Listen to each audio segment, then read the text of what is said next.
Well, we aren't even a week into spring, but people with allergies are already dealing with the misery. Absolutely. This morning, News 13's Victoria Dunkle is live with some ways to get relief. And Victoria, the weather certainly is not helping. No, it's this back and forth. It doesn't know whether it's going to be winter or spring, and that's really hit us kind of hard. In fact, people have been complaining and dealing with the misery of this now for at least 3 weeks. Nicki Gatton-Kendrick and I were talking. She's the CVS Minute Clinic state manager, and we were talking about how you've seen an increase in the number of people coming in with the symptoms. What are the symptoms of seasonal spring allergies? A lot of different symptoms, but usually you'll see sneezing, itchy, watery eyes.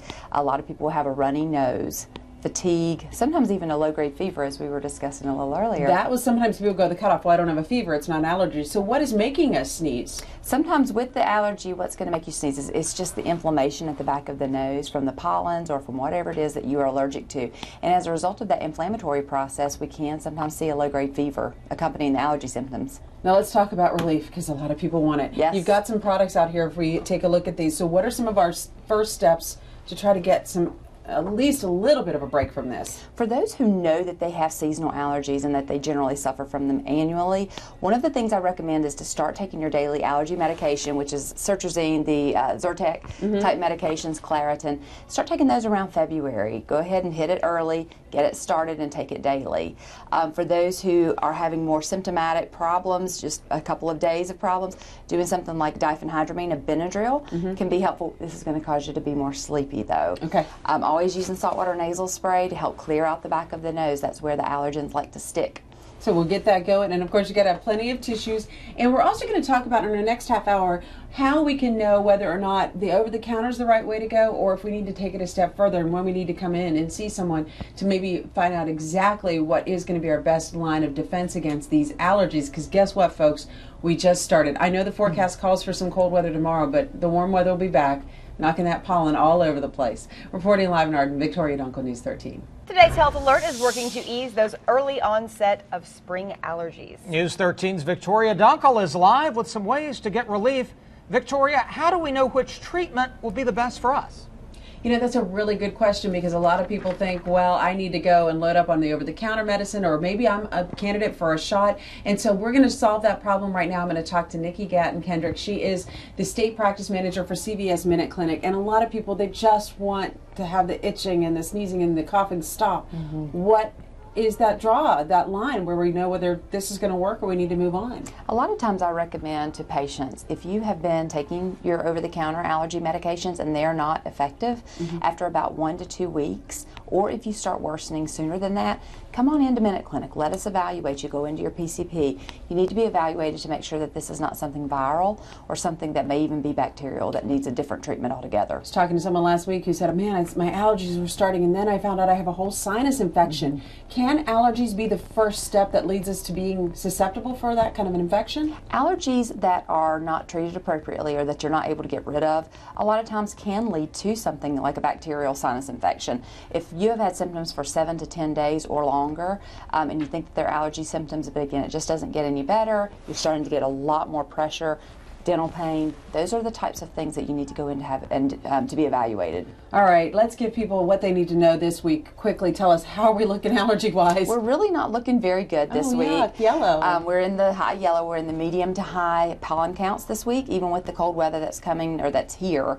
We're still going to have some really high pollen counts this week. But don't give up hope. We're going to keep helping you find ways to make sure you have a healthy and reduced allergy spring season if it's possible. Also, in our next half hour, we're going to take a look at something else that the new season brings our way, a whole new call for a special kind of checkup. Reporting live in Arden, Victoria Dunkle, News 13.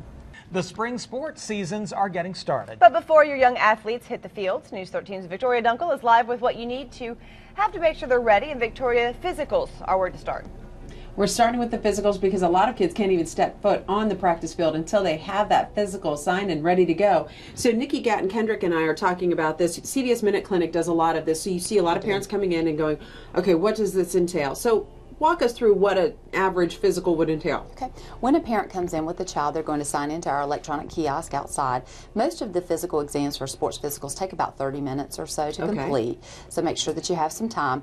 Bring the sports physical form from the school. A lot of those are very specific to the schools themselves. So bring your own school's sports physical form and have that basic history part already filled out. That's going to make the visit go a lot more smoothly. Now, there's a lot of concern over the safety for the kids. What are you going to be checking out on the kids to make sure that their bodies are ready to take on the extra strain of a physical sport? We definitely want to check the history itself. We want to make sure that they haven't had any concussions in the prior sports seasons, make sure that they don't have any orthopedic injuries, any type of dislocations that have happened, or any kind of broken bones.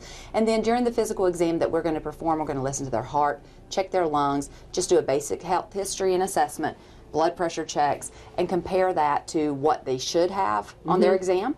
And then if we see any problems, then we're going to refer the child back to either their primary care physician or to a neurologist if there was something with a concussion earlier in the season, orthopedic if there's some other kind of injury. And some basic things that we need to have. I mean, we need to make sure that their vision is checked as well, right? Correct. And what about safety precautions? I mean, I know obviously football players are going to get the pads and so on, but what other basic equipment do most kids need for sports? Well, a lot of times they need something simple, a water bottle. People don't think about that, making sure that they are well hydrated when they have their practices, when they have their games. But then also making sure that you've got a variety of different types of sports tapes. We have these out here, some wraps, because a lot of times you're going to have some joint problems or some pain and aches when you first start these sports. And as my dentist would tell us, make sure the mouth guards are there too, Mouth guards are there, very important. All right, so this is great advice, and only about 30 minutes out of your day to get the kids ready so they can go out and play and have a great sports season. Coming up in our next half hour, some unusual ways to help stop the spread of the spring allergy season. I'm going to let you know what flip-flops have to do with keeping allergies at bay in our next half hour. Reporting live in Asheville, Victoria Dunkle, News 13.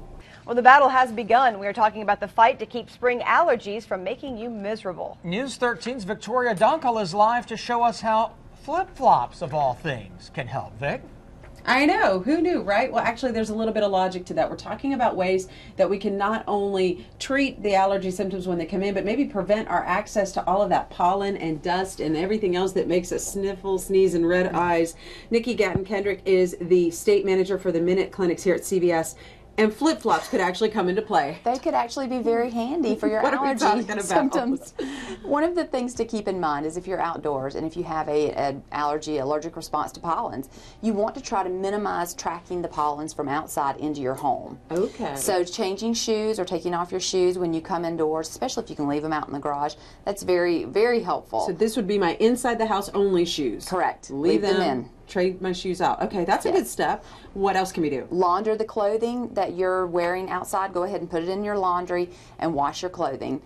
Wear a dust mask outside if you are mowing your grass, if you are outside doing yard work. It's very important to try to, again, minimize the allergens from actually being able to get into the back of the nose. Especially with some of these early mowing trips across that lawn. We're stirring up a lot of mold and everything else too, right? Yes, mold, dust, lots of fun stuff out there. All right, what else do we need to know here? And just keeping your home clean, keeping the windows down. I know that we all want to open the windows when it's a nice, beautiful, warm day, but that actually is going to bring the pollens inside.